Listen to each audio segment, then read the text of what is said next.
Welcome to the Alarpa Podcast, the home for cultural chit-chat in and outside Madrid. People will talk.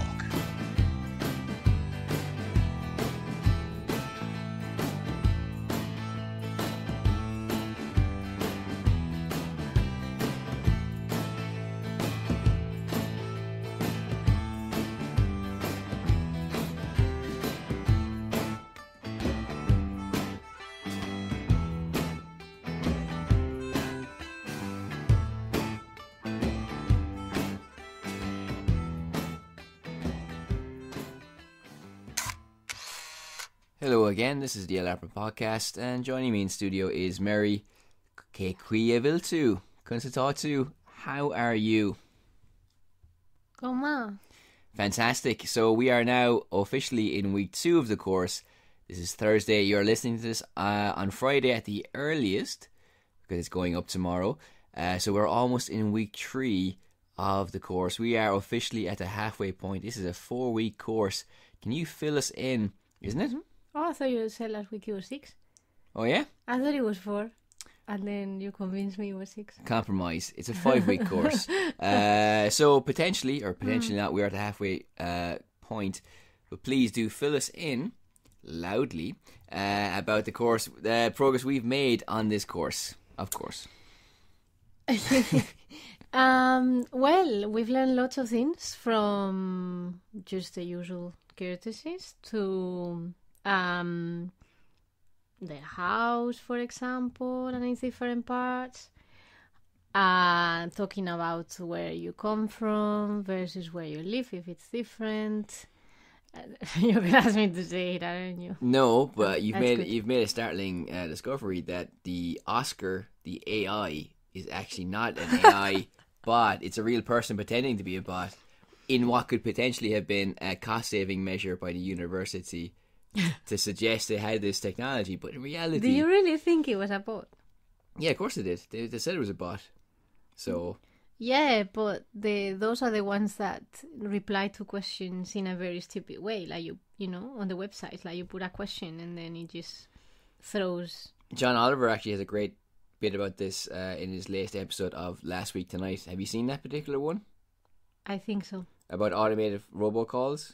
Yes, I have. So you've seen the part where the journalist is like, can you say I'm not a robot? Yes. Ha ha ha.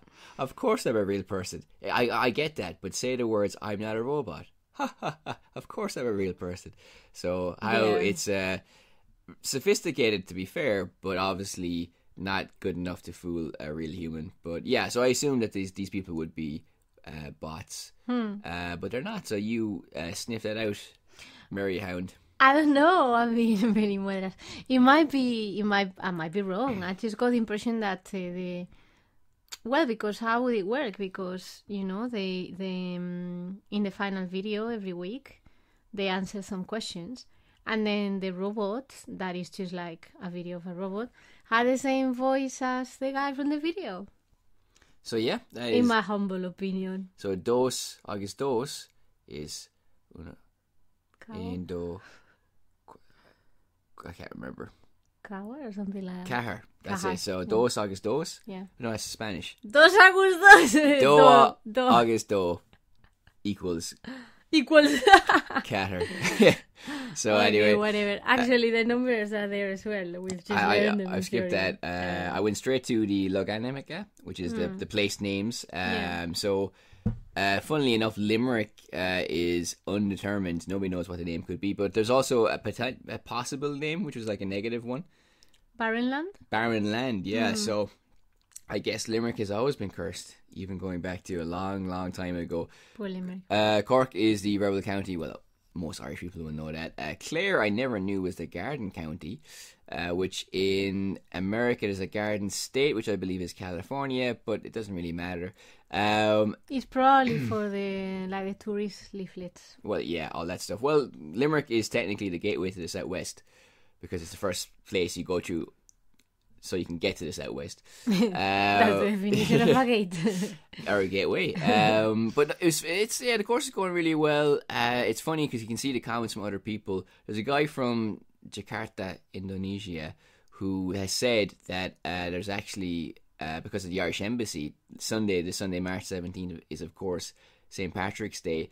He said there's going to be a parade there, which we don't have in Madrid. And we were talking midweek about the Irish Embassy as well, how they're not very active. And I have to say, the plans for this year's St. Patrick's Day are pretty meagre, pretty poor. There's a pub quiz, and that's it. Well, there's one performance from Irish Treble who we've made a video with before. Yeah. But you have to pay to get into that. So, I mean, we were saying that we don't know what the French do for Bastille Day, but we imagine there's like a lot of activities. Yeah. In terms of like 4th of July and things like that, and Thanksgiving, I know the American Embassy have a party, and the Irish Embassy probably has a party, because I know they've done that in the past. But I'm not sure if the Americans organise cultural events, but I think the French are probably active. Yeah, of course. And it's kind of disappointing, because I think what we are good at, in a ironic sense, I'm criticising this, is that we're good at paddywhackery, which is selling a plastic version of the country, leprechauns and fields of gold and rainbows, to primarily American tourists, but, you know, even Spanish people lap that shite up, basically, you know. And we have a rich culture that, you know, we're not even exploiting. So, and then if you contact the embassy, they're not very responsive. So I don't know if they're understaffed, inundated with consular activity. Someone's had a car accident and they have to perform the last rites and stamp their passport, or whatever that would entail. But yeah, it's kind of disappointing. So I think, you know, and also I was going to be doing a talk at a university. Actually, I haven't told you this, so you're finding this out on the podcast. Originally it was supposed to be. In the country? No, it's supposed to be. Well, we could do a phone in for the podcast. Originally I was going to be doing a talk in a university, in a communications university, in May. And then it got moved to March to coincide with St. Patrick's Day, and now it's been moved again to next autumn. So yeah, but I was going to be doing like an unofficial St. Patrick's Day event. I was going to focus on him as a communicator, because it's a communications university. He, of course, was a great communicator in the idea of he explained Christianity through parable and story, and of course the treble or the shamrock would be how he explained the division of Christ, the Holy Trinity.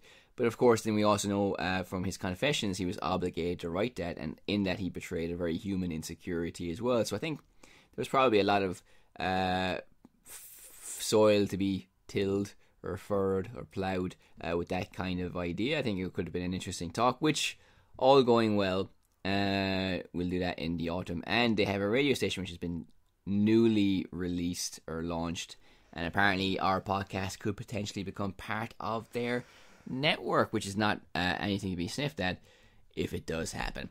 But we were going back to the course as well. Yeah, so I actually left a comment to that effect underneath the Jakarta guys post. Also, a couple of ones caught my attention. One comment was about how the dog in the story of Satanta died, and she said, "I can't support a story where an animal dies." And I wrote a comment. I don't normally do this, but I thought, why not? It's an Irish. I don't actually comment online because I just don't. But this time I just did. Yeah, but it was polite. You were there to police me. Not even on British coaches. Oh, that's a different thing. That's when there's actually I'll talk about that in a second. Okay. But. British coaches abroad. Yeah, well, and then that got changed to Irish coaches abroad because another person got stolen or robbed of their identity. But speaking of which, as an aside, there's going to be the first prosecution in Northern Ireland for a British soldier who's involved in Bloody Sunday. So it's been a long process for those families. And I know this is kind of like in the middle of this huge thing about the Irish thing, but since you mentioned Northern Ireland, I said I'd bring it up. And it is a very positive development, and I'm very, very happy things like this are finally happening. I think this soldier F, as he's been dubbed, is going to be protected to the hilt. Obviously the British government are paying for his expenses as well, but the fact that it's come to a trial is very, very positive. So anyway, back to the joviality of the Irish platform. So the comment I left was actually pretty measured. It was just like, look, in this story the idea is that the dog being killed is a sad thing, so that's why Cuchulainn, well, at this time Satanta, had to pay his debt, and the moral of that story is you have to pay your debts in society. So, you know, objectively, the dog being killed is a sad thing. So it's not like some kind of animal rights issue, really. You know what I mean? And anyway, sure. it's a mythological story. I mean, Cuchulainn goes on to kill his best friend, like, half naked in a river. And I don't think people will be leaving a comment going, oh, why did he kill his best friend? But also as well, there's another comment. I didn't respond. There's a couple of other comments, but one I didn't respond to was about, like, is Cuchulainn actually Satanta? And then I think it was International Women's Day, and someone just wrote a list of female warriors underneath it. Now, of course, Ireland has a great tradition of that. It was when the Catholic Church came in and Christianity came in that the equality between the genders was kind of rolled back, because in Celtic society there's actually a lot of equality between the sexes. But it just like, I understand why she was doing it, but it was just the wrong place and kind of misdirected advocacy, I would say, you know. But those are only minor things. I think overall the community vibe is very positive, and we've been learning a lot. It's really amazing. And speaking of languages, you're going to be telling us in part 2 about which language? Basque. Yes, you will. I look forward to that, because I feel like I've been talking a lot again. This will be a great opportunity for you to voice your voice concern in part 2. So I think we've covered a lot there. So yeah, we'll just jump to part 2, and we'll join you very, very soon. / momentarily.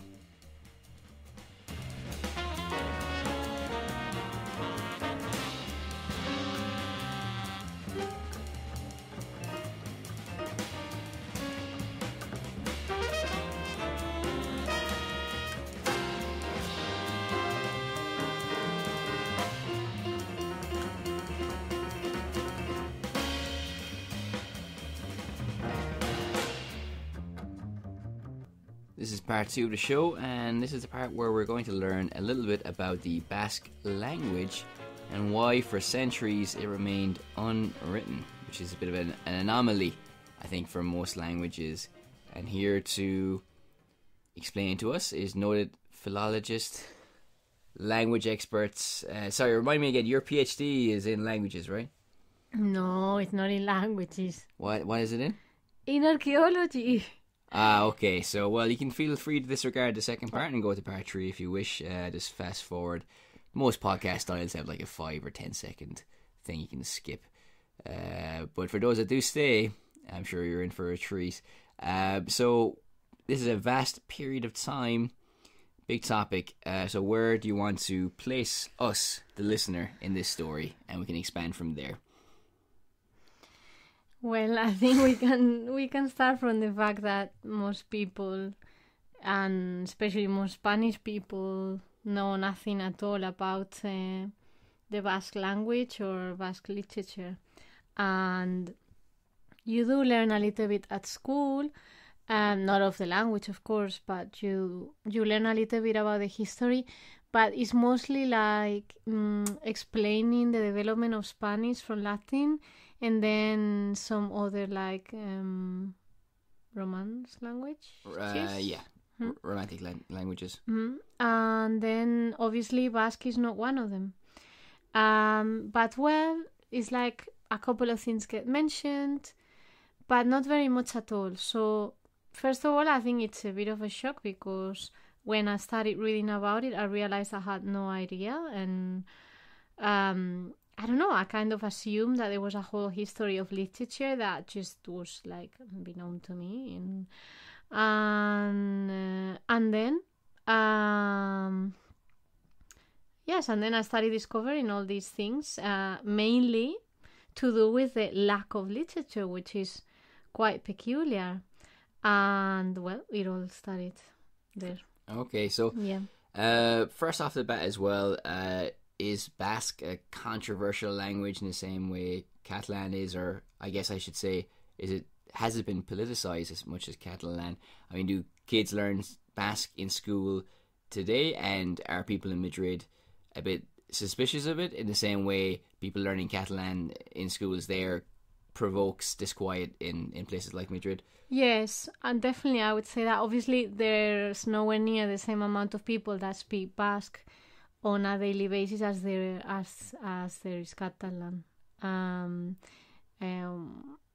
or as there are Catalan, they basically, well, I would say, like, even when Catalan people are speaking Catalan in Madrid, you already get, like, people just giving them funny looks and stuff like that. Speaking Catalan in Madrid. Yeah, when they're speaking Catalan in Madrid, like, people sort of, like, I don't know, give them, like, a funny look. Yeah, there's also a situation as well, if you try and speak, I've heard stories, I've always been treated very well in Catalonia, but if you speak Spanish to them, very often they won't respond, or they'll respond in Catalan. I've heard this happen, not in a Basque or Catalan speaking area, but maybe, what are the other languages in Spain, regional ones? Well, Galician. Galician, it could have been Galician, I don't know. One of my students, the girl in the supermarket wouldn't speak Spanish to her, and so she just left the food in the trolley and just walked out of the supermarket. But I heard there's a trick to overcome that, is that what you have to do is, like, not intentionally understand the money, how much you owe them, and then when money's involved, they'll find the language to tell you how much you owe them, so you'll kind of break down their resistance when it comes to not speaking Spanish to you.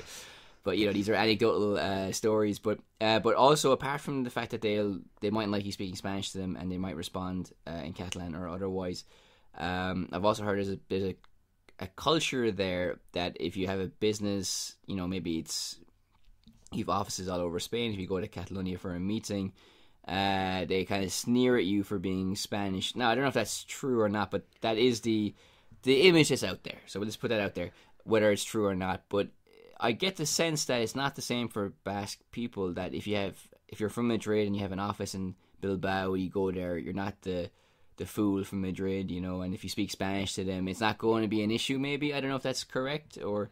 Yeah, but the thing is, like, for me, it's a two-way thing from a certain amount of people. So saying something like that is like saying, well, people in Madrid look at them suspiciously. Well, yeah, some people do. Yeah.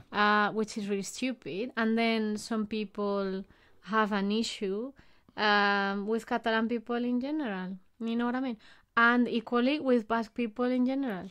So, there's a thing, like, obviously, when you live here, but you're not from here, which is a lot of people. Well, Madrid is famous for being this open city where nobody is from Madrid, no? Yeah, but I think that causes that if you're from elsewhere, then I'm gonna get slated for all this.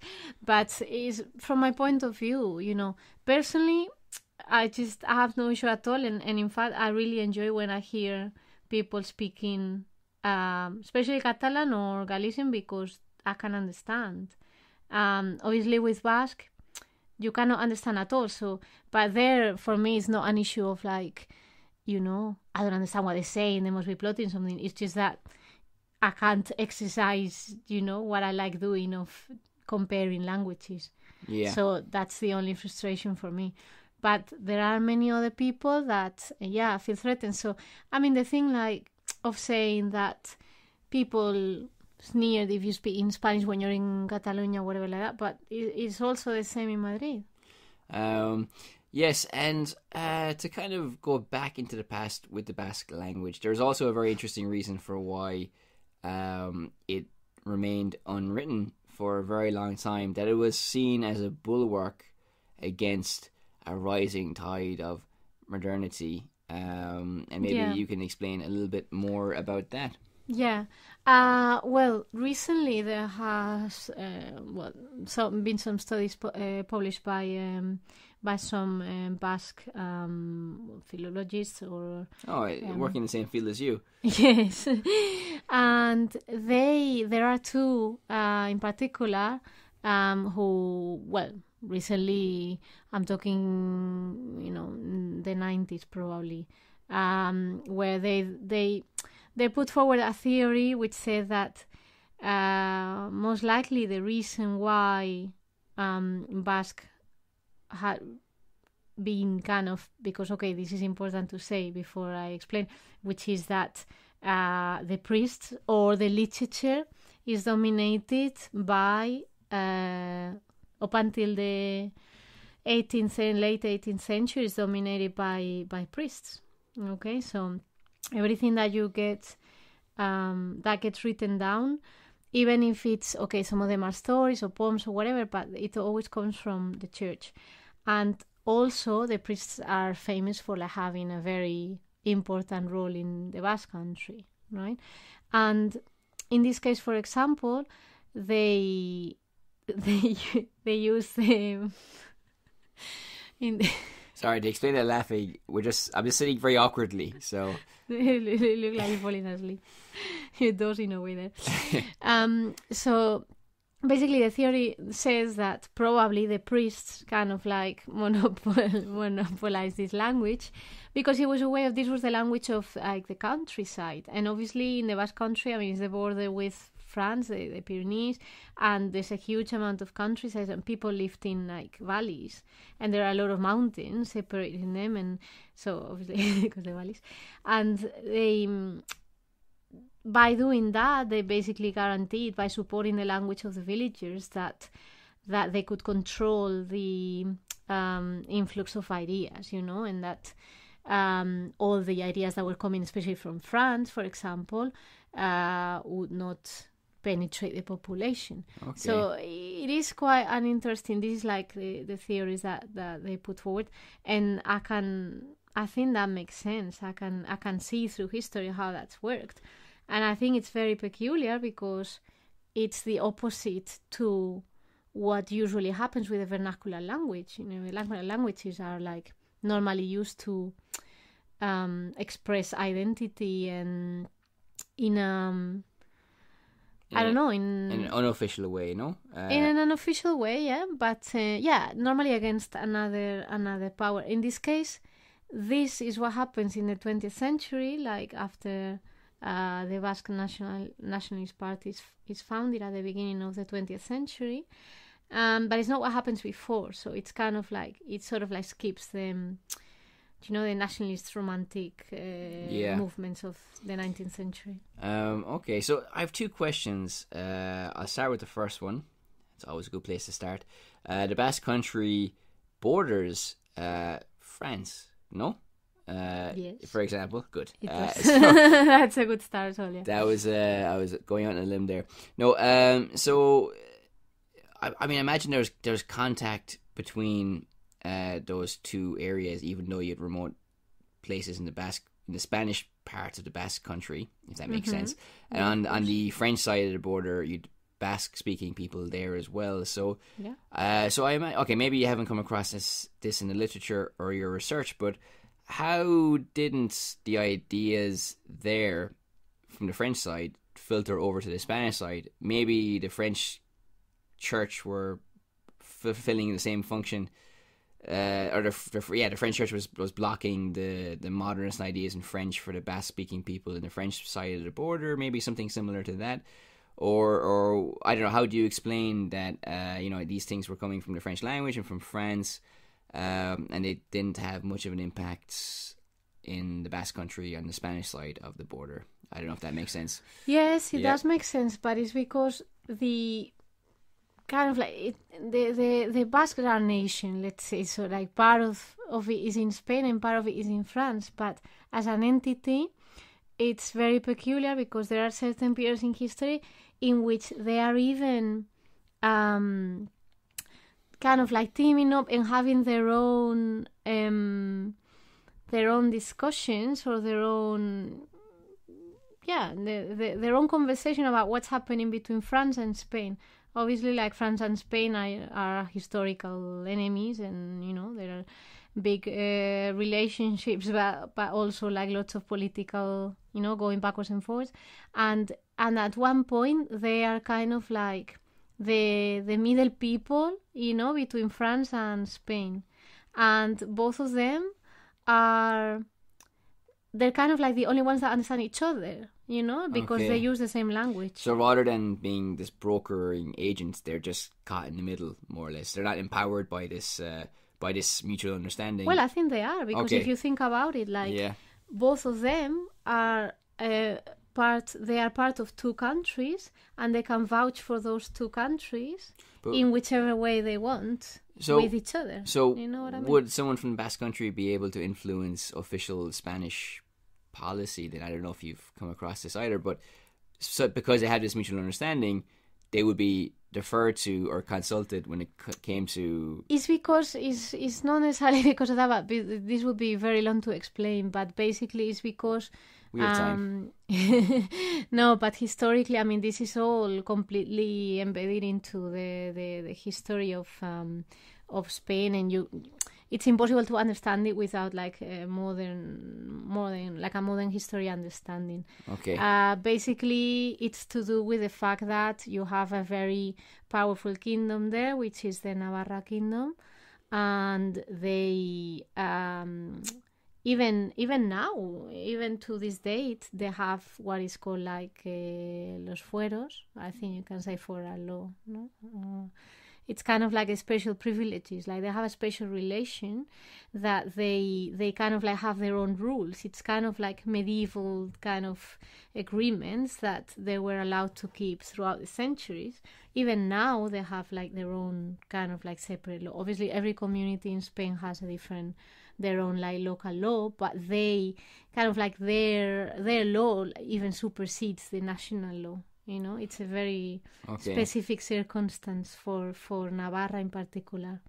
And obviously the Basque country, depending on the moment of history, it's kind of like part of the same kingdom. I mean, the kingdom is smaller or bigger depending on the moment, and it takes over part of France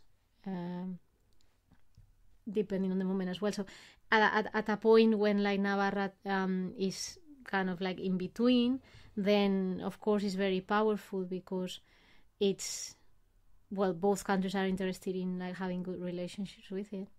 Okay, that sounds like it. In a nutshell. Yeah. Because I'm an ancient historian, not a modern historian, and probably people are thinking this is very simplistic. But of course, you know, because you study modern history, that like European modern history is super complicated to condense, explain, and how like the borders move all the time. And actually, that's something we should have mentioned in part one about that Dutch historian. Speaking of historians, who advocated for universal basic income. Well, that can wait for another week. But also, it seems like there's a lot of things there that we could explore in more detail in another podcast as well. Fascinating stuff. But also, what I want to say is my second question is that the Catholic Church, as a structure, I'm not sure how it works. Obviously, it's divided into different cities and towns. You have parishes and local churches, but you know, I guess from what you've said, the Basque priests would have had a significant degree of autonomy from the centre of the Catholic power, which would have been in Madrid or Valladolid or Salamanca, for example. So do you know why, or was there any indication as to why there's this vacuum as well? So you have a political vacuum, but also this religious authority vacuum.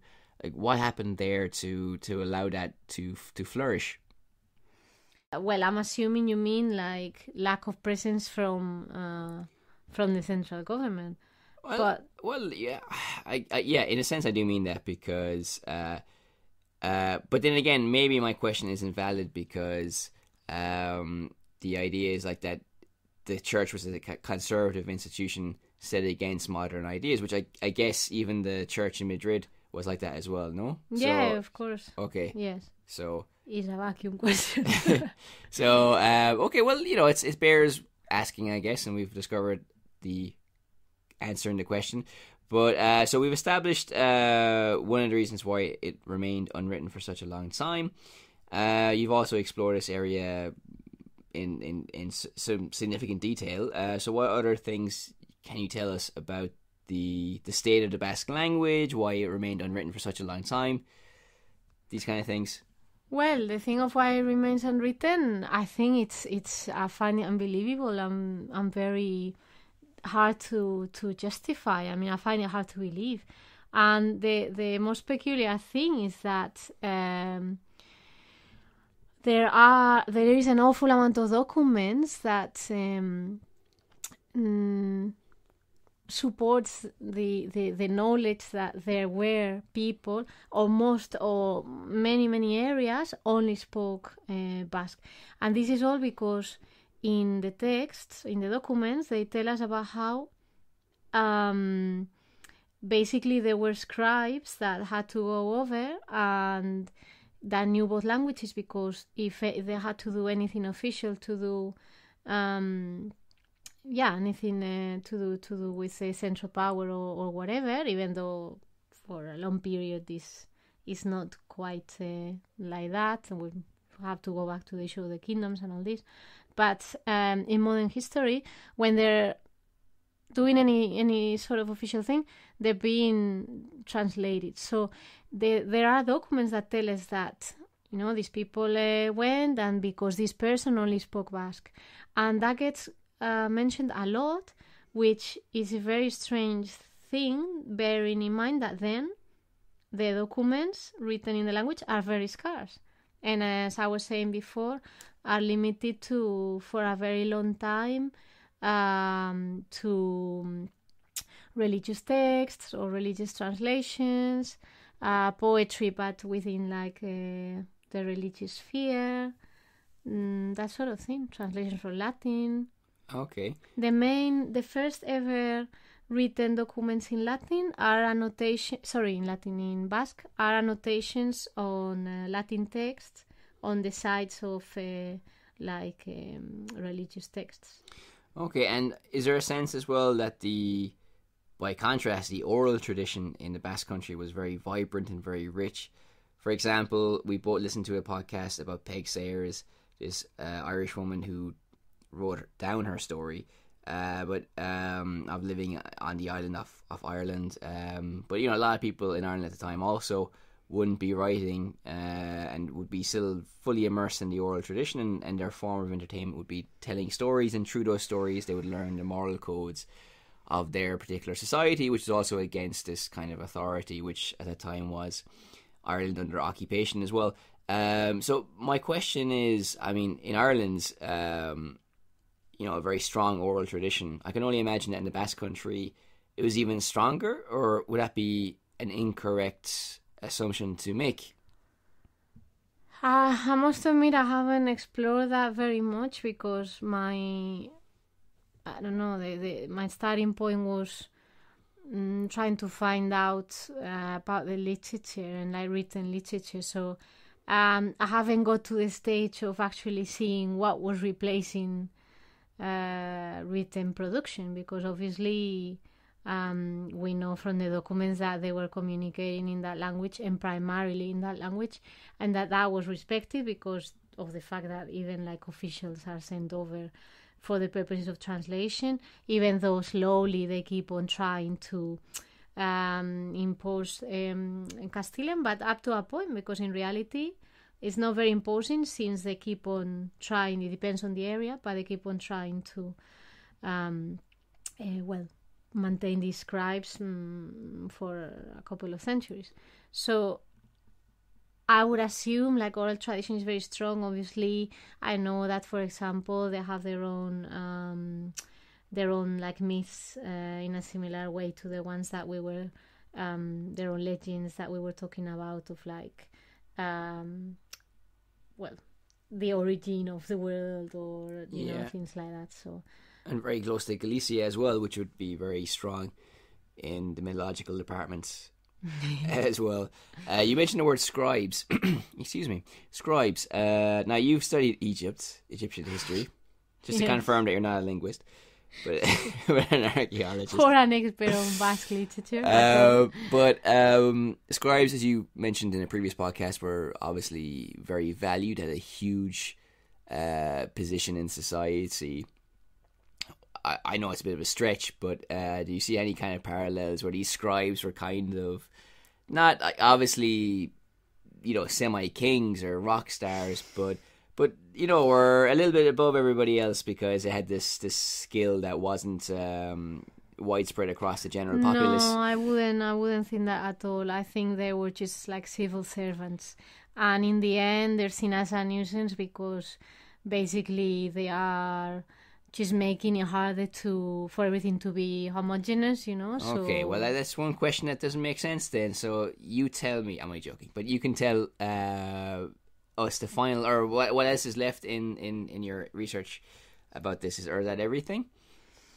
Well, later on, when not only I think it's very interesting because, for example, the first the first woman to specifically to write in Basque, or that we know that wrote in Basque.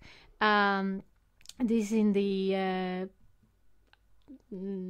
I believe it's at the beginning of the 19th century, although it might be 18th century. Right now, I don't remember. I think it's 19th century. But she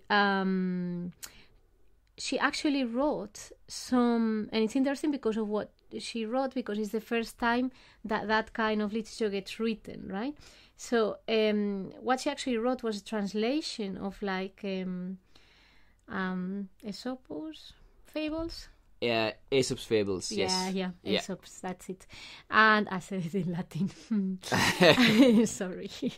And it's quite peculiar because But wasn't that originally written in Greek? well, but this is like the Latin name, okay? Okay. Aesopus. Okay, so she translates them from Latin into Basque. So it's very interesting because a lot of the texts that get written in Basque are translations from Latin. You know what I mean? So I think that's interesting because, and I think there would be like books and books to write about that in Ireland as well. You know, this fact that they are basically taking interested in this like classical literature, and then what she does is like translate these fables into Basque and add some more of her own accord, just new ones that she writes. So that's like quite fascinating, I think, because that's kind of like the first sort of document that to me that I could find that wasn't religious at all, but it's still to do with, you know, it's still within like the moral realm, and it's still to do with teachings, like Well, I guess maybe there could, for me to hear that isn't so surprising. I think something that is there's no wrong answers here. Across Europe at this time, you do have this obviously fascination with Latin. It is the language of the academic elite. But also as well, it just seems everybody was obsessed with a certain moment in time, and these kind of Greek and Roman texts were canon. They were you had to learn. It was just like this and nothing else. While now we would dip in and out of different eras. So it's kind of this conformity with the general European trend being translated into Basque is, I guess, I don't know, is the intriguing part maybe. But I think, well, but for me, the interesting thing here is that there's a contrast between that. Of course, what you're saying is a trend, but we are also saying that this language in particular is being used, or the main purpose is to, you know, stay away from ideas that are revolutionary ideas or whatever. Okay. And it might seem to you that Latin ideas are nothing to do with revolutionary, but at the end of the day, they are, because it's a continuation, because Latin evolves into Castilian, and also the other languages, Galician and Catalan. There's a separation there, and then that's, you know, that continues into modern history. But is it?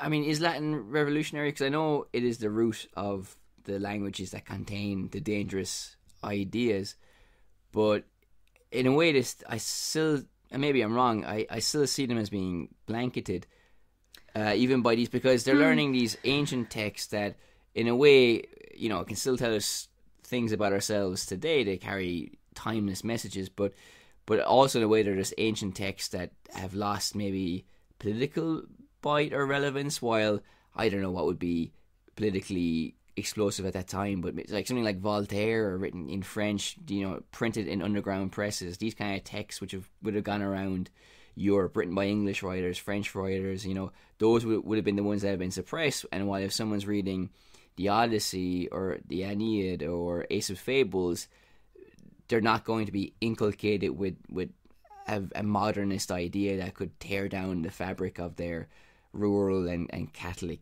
life. I don't know if that's again, if I'm wrong in thinking that maybe reading Latin and knowing that was also explosive.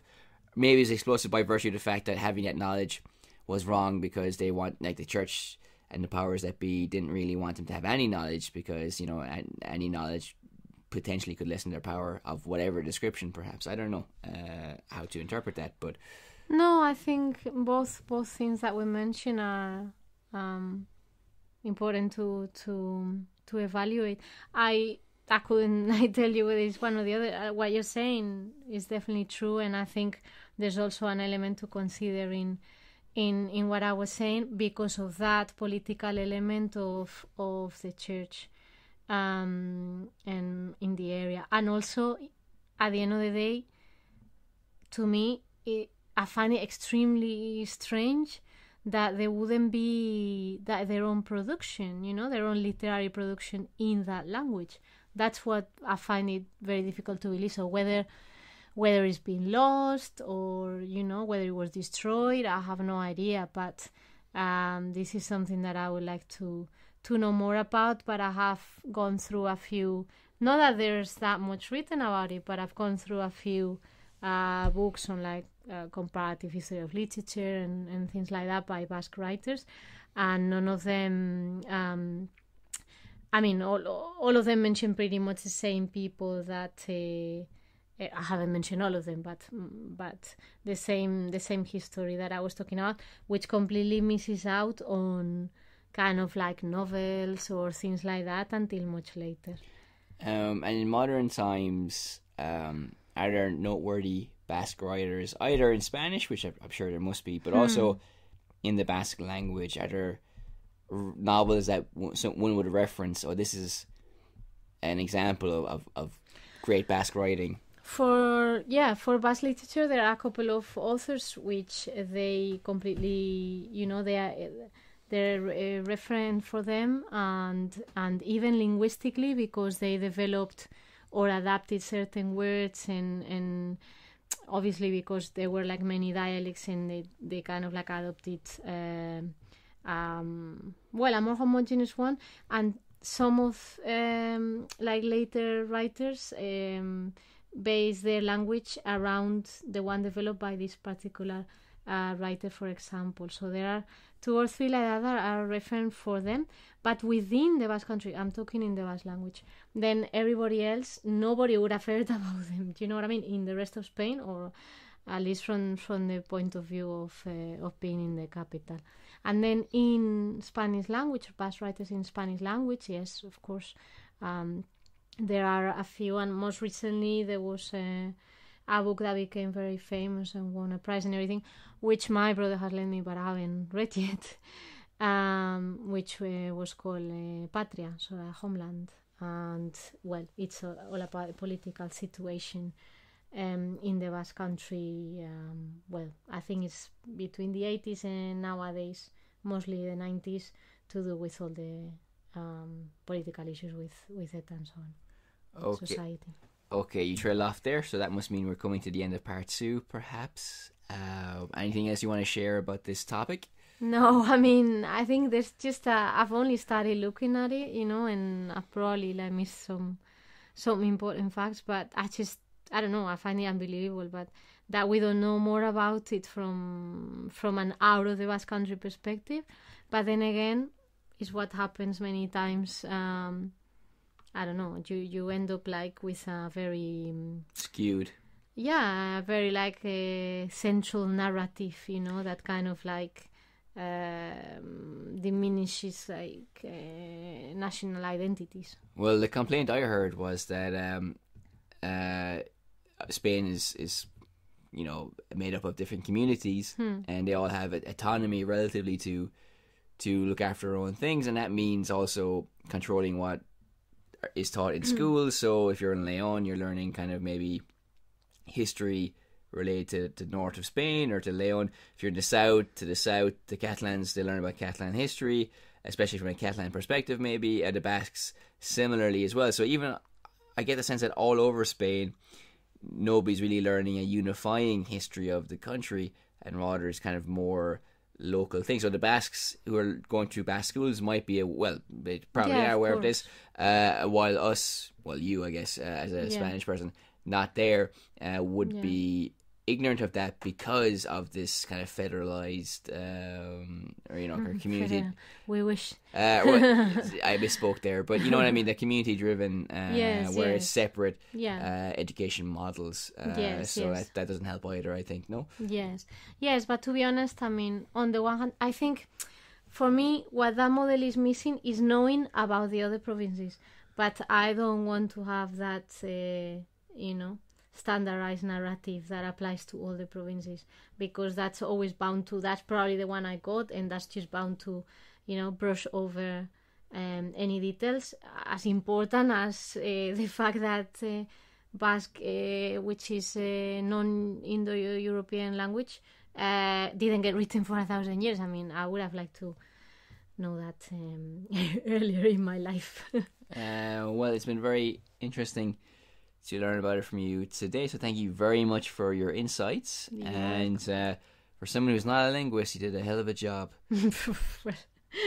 Now we can wait for the comments from the philologists. Well, it'll probably be in Basque and we won't even be able to understand it anyway. Probably. So, just one bit of housekeeping, so just 1 second while I look this up. So before we finish and wrap up part 2 and jump gingerly to part 3, the Dutch historian I mentioned was Rutger Bregman. You might know him because he went viral at the Davos Economic Forum, where he was complaining that nobody talks about taxation when it comes to dealing with universal basic income. I see you checking your phone, Mary. I'm not. Again, that's a huge topic that we would love to get into on this podcast, but we just don't have time. We respect your time as well, so maybe on another podcast we will delve into it. But I think what is very interesting about this guy is, because we've been speaking about history, he's a historian who argues that historians should be bigger parts of the conversation when it comes to the modern world. I think he's it's very correct, because in Ireland, I know for a fact, and also in other countries, economists have been fetishized, and it's demonstrable that a lot of the advice they've given has been proven to be incorrect. And now we have great social engagement and movement of people, but historians also aren't part of the conversation yet, and they should be, because when you're talking about universal basic income, and now again, that's a huge issue that you can argue for or against, a historian can say, well, in 1950s America, under Eisenhower, it worked, and there's no reason why it couldn't work again. So I just think it's a fascinating idea, because we're talking about history in this podcast, that the historian could be a subversive figure, a relevant figure, and a person with a unique set of skills that can help shape the modern world for the better. Because, as a historian, if you're advocating for social change or for universal basic income backed up with a historical perspective or facts that support your case, you're not just a historian, but you're also a social advocate and somebody who's taking part in the conversation about how we're going to redefine the contours of our future society. Going over the bumps of automation, artificial intelligence, the growth of jobs that are an insult to our dignity, like if you're carting around Deliveroo on your back. If you're doing that job, nothing wrong with that, but it's a job where you're probably exploited because these companies are not good. Again, I did just check out his stuff. He also had an interview with Tucker Carlson of Fox News, who's also a lunatic, which was pulled from the air, but this Dutch historian recorded it and uploaded it anyway. And whether you end up agreeing with him or not, I think he's a fascinating figure and who has a lot to say about how history can be taken forward into the 21st century. So, well, Mary, thank you so much for your insight in part 2. We're going to move now to part 3 and discuss other things that are also interesting, and then we'll finish talking about those things.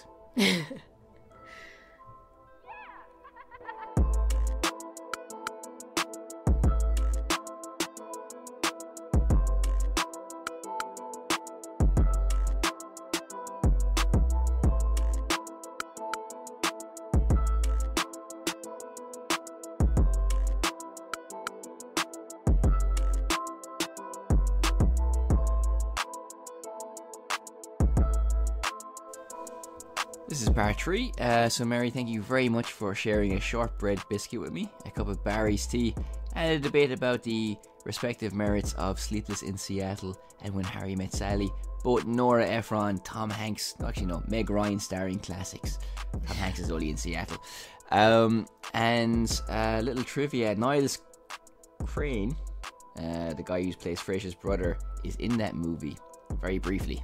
And he discusses how it always rains in Seattle, which is also an episode of Frasier, because Frasier criticized that on his radio show and people go crazy and almost boycott his radio show. And that's the kind of interesting trivia you can find on IMDb. And here, it will not add anything to your life, but here it is for free. Speaking of movies, I showed you a couple of short movies as well. One about a weighing scale. It's called 72 kg, shot completely on a Samsung phone, because that's what the guy weighs at the end of the movie. So yeah, I'm just in this kind of ratchet, this streak of watching short movies after our podcast last week of short movies. Big shout out to our friend of the podcast, Barry Costello. Check out his latest video, which is pretty funny, I have to say. I'll put a link in the description for that. But he actually listened to the last podcast and also gave his opinion about the short documentary that won. I think it's called Period. No, I think that's what it's called. I think so. Because it's like wordplay with. Yeah, of course. Yeah. So he was impressed. He thought it was a good movie, but not visually interesting. Which is also what I think we said last week about the other short documentaries. Yeah. That they were great stories, but weren't pushing the boat out as pieces of aesthetic cinema. Now, this movie about the 72 kg. Is similar. It's shot on a Samsung phone. Doesn't really capture great textures in the light or the sky, but there are interesting camera angles, and overall the story really carries it along in the same way as Capernaum did last week, as we discussed in that particular podcast. Also, I showed you about AI and something called the LOL bots. So you've just seen this, so this is fresh in your mind. Can you explain what this is? It's a robot that has been taught how to stand-up comedy. How to do stand-up comedy. Yeah? Because, well, basically I think there's like an algorithm or something that just they've inputs thousands of hours of stand-up comedy, and then there's an algorithm to create new jokes from those jokes. Yeah, it's deep learning. And it's amazing because this is something that is influencing every area of life. And some people say, well, I'm worried about this, but I've heard another comment saying, well, computers are already too stupid and they run the world. Might as well make them smart. And it's going to influence everything from your fridge, knowing what you have in it, and either telling you it or telling the supermarket, to having personalized banking reports, or if you're a business, having personalized reports, really super detailed. That doesn't sound very exciting, but also, AI can also detect cancer better than a human in certain situations. Also, we can see it in games, in other technology. Also, we mentioned on a previous episode of this podcast, Netflix documentary called AlphaGo. This is one of the oldest games in the world, and how an AI computer pitted its wits against the best player in the world. But yeah, it was interesting. The jokes were fine. Weren't anything special, but they're decent, and better than some routines we've seen. Exactly. There's another guy, I can't remember his name, but he died of drugs. But I'll put the name in the description as well, because he's so funny. Like Bill Burr and all these other comedians would know who he was, but he died before his time. But he just had all these one-liners that were so silly, and he's just amazing. I've just discovered him this week, but I'll put his name in the description because I can't remember it, like always. It's gonna be a very long description. I think it will. But it's come to that point in the show when you have to plug Radio Public and describe how our listeners can help us by listening to this podcast on that. So I'm just gonna repeat everything you just said. Just realised that, yeah. Yeah, if you listen to, well, you can listen to us on any platform pretty much that you want to, but if you listen to us on Radio Public, you help us a little bit keep doing what we do. Exactly. And you can find us on Instagram, Twitter, Patreon, and our blog irishlifeofmadrid.com. And I think that wraps it up. I think that's everything really. So we'll be back again next week with another episode of the podcast, and until then, Shlán go fóill go raibh maith agat. Thank you very much. It's ciao. So now it's your turn. Well, now I can just use slan. Slan lat. Slán lats. Perfect. All right then. Bye. The Alarpa Podcast, the home for cultural chit-chat in and outside Madrid. People will talk.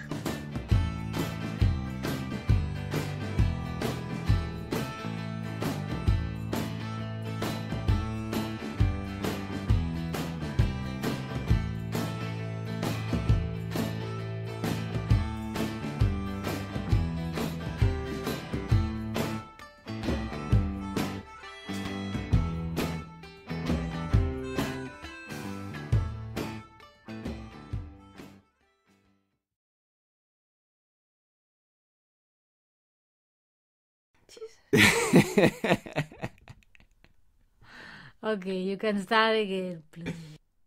So you wouldn't